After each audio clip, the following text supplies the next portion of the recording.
Psalm 60. God, you have rejected us. You have broken us down. You have been angry. Restore us again. You have made the land to tremble. You have torn it. Mend its fractures, for it quakes. You have shown your people hard things. You have made us drink the wine that makes us stagger.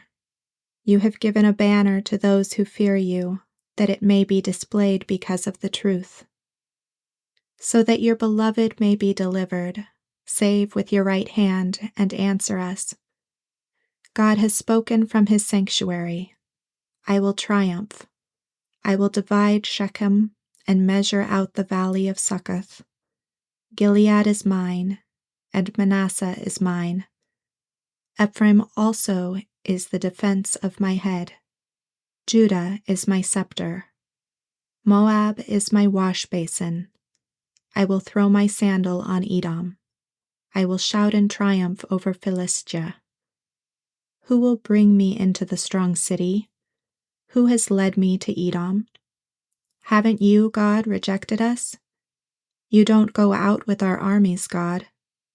Give us help against the adversary, for the help of man is vain.